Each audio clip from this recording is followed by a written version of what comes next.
thank you for covering this today. It's this critical minerals ministerial is off to a great start. We have 55 partners that we're hoping to enter into collaboration with. Many have already signed on, and the goal here is very simple. We all understand that having a reliable global supply chains and critical minerals and processed and finished materials are critical to everything we do, as I pointed out in my opening statements to the group.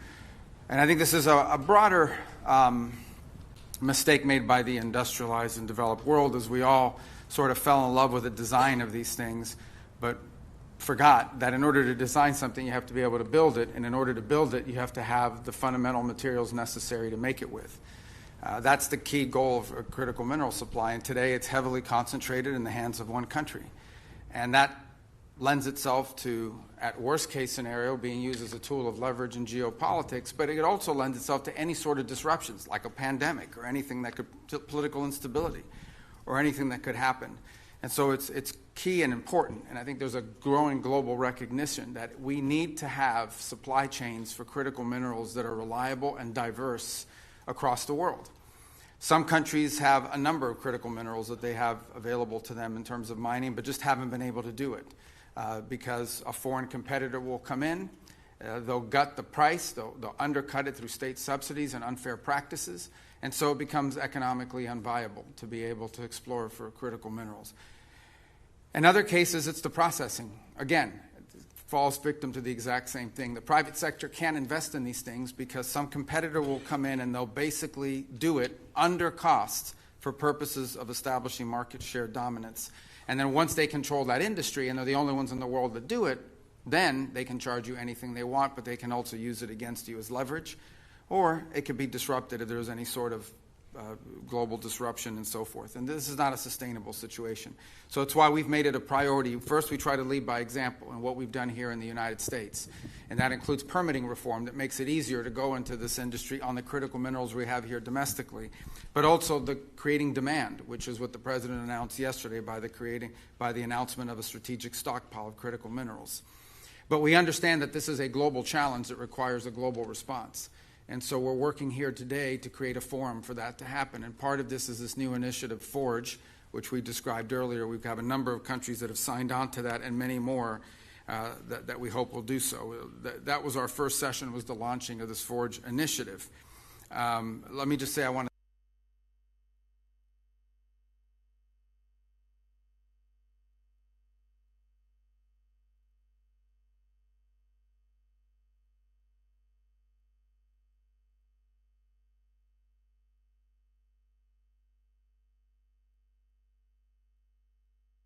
today. This afternoon, there'll be additional sessions led by Trade Representative Greer, who's going to present on a price floor mechanism, and that's designed to make sure that these commodities will never fall below a certain price so that they can become economically viable. The idea is to protect people's investments or investments in these sectors across the world. They'll hear from Secretary of Energy Wright. They'll hear from the Development Finance Corporation. They'll hear from the Ex-Im Bank. They'll hear from the Department of War. They're going to showcase financing tools and programs for critical minerals investment. And then Treasury Secretary Bessent is going to close out later tonight, the ministerial, or later this afternoon. We're planning to sign new critical minerals frameworks with several partners later today. And I want to just highlight again, this is really a historic gathering and highlights the billions of dollars the United States government has already committed towards this endeavor, and that's going to enable private sector investment towards creating reliable supply chains that are vital, as I said, to technological innovation, economic strength, and also national security. So we thank you again for covering this, and we're grateful for all of our partners that are here today. And as I said, 55 partners, 54 countries in the European Union were here. And we think there are many more countries that are going to be interested in joining this initiative as it moves forward. And I think our team here did a great job of pulling this together. And, of course, the day's not done. All right, let's get to your questions. And I apologize ahead of time. I know I did like a 2.5-hour press briefing late. I can't do that today because they need this room for the family photo. So they have to have us clear out so they could set that up. Okay, so, Tommy, you're going to call people just because if not, they'll get mad that I didn't call them. So they'll blame you. Yeah, all right. First question, Alex Salvi from Newsmax. Good morning, sir. The United States has a vested interest now in the critical minerals inside of Ukraine following last year's agreement. We know that the United States this week is monitoring and hosting, of course, trilateral talks between Kyiv and Moscow. And while there does seem to be a framework, at least when it comes to security guarantees, when it comes to any territorial disputes, there does not seem to be much movement one way or the other. Is there any progress being made on that front, and do critical minerals play into those conversations? And separately, sir, if I could also ask about the New START treaty with Russia that expires tomorrow. Yeah. I don't have any announcement on New START right now. I think the president will opine on it later. Obviously, the president's been clear in the past that in order to have true arms control in the 21st century, it's impossible to do something that doesn't include China because of their vast and rapidly growing stockpile. On the question of the talks, they're today and tomorrow in Abu Dhabi. Look, the good news is that for the first time in a very long time, we have technical military teams from both Ukraine and Russia meeting in a forum that we'll also be involved with, and our experts, Steve Woodcoff and Jared Kushner will also be attending for part of that, and we think that's important. And look, I don't want to say talks alone are progress, but it's good that there's engagement going on. I would also caution everyone that on things like this, because there's a lot of sensitivities involved in it, progress is probably not going to be known, even via leaks, until we really have a breakthrough. Our goal is to remain committed. We've committed a year to this. We think we've made real progress. If you look at the checklist of open items that existed at this time last year and the checklist of open items that remain now in terms of reaching a peace agreement between Ukraine and Russia, that list has been substantially diminished. That's the good news. The bad news is that the items that remain are the most difficult ones. And meanwhile, the war continues. So all I can say in that regard is that we are investing at a very high level, a substantial amount of time and energy to this endeavor. We are going to continue to do everything we can to see if there's a breakthrough. And one of the things to understand about ending armed conflicts is oftentimes it looks totally hopeless until you have this breakthrough that sometimes is unforeseen. That was certainly the experience with Gaza, where a lot of people thought that was a hopeless situation, but we kept pushing and pushing, and then circumstances aligned and made it possible. And obviously, that's what we're going to endeavor to do here as well. As far as critical minerals are concerned, look, that's a part of economic prosperity for Ukraine and its future. This war will end at some point, and when it does, Ukraine needs to be able to harness all of the resources of their country to be able to rebuild it. Ukraine has tremendous economic potential. It is a country that could probably double its GDP in the next decade with the right economic moves, and we certainly think that is a part of an enduring peace. And so a lot of work and thinking has gone into that ahead of time, and so that hopefully it will be able to be actioned on as soon as the war comes to a conclusion. Our next question will be from Julio Iriart from La Nación. Good morning, Secretary. Specifically, what role can Argentina play in this agreement on critical minerals? And also I would like to ask if U.S. is in talks with Argentina for send their immigrants deported from third countries. Thank you so much.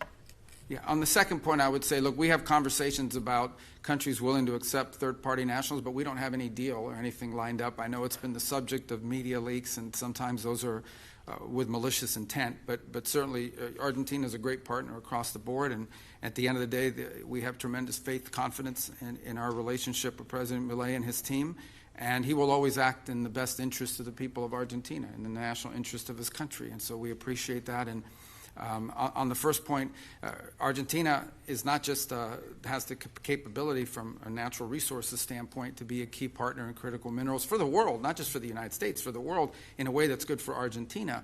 It also has expertise in processing, and which I think is also going to be critically important. So both because of geology, meaning their geographic location, and their expertise, they've already taken tremendous steps, and they were one of our featured speakers in session one. And Foreign Minister Quirino was there because of Argentina's one of the global leaders in this regard.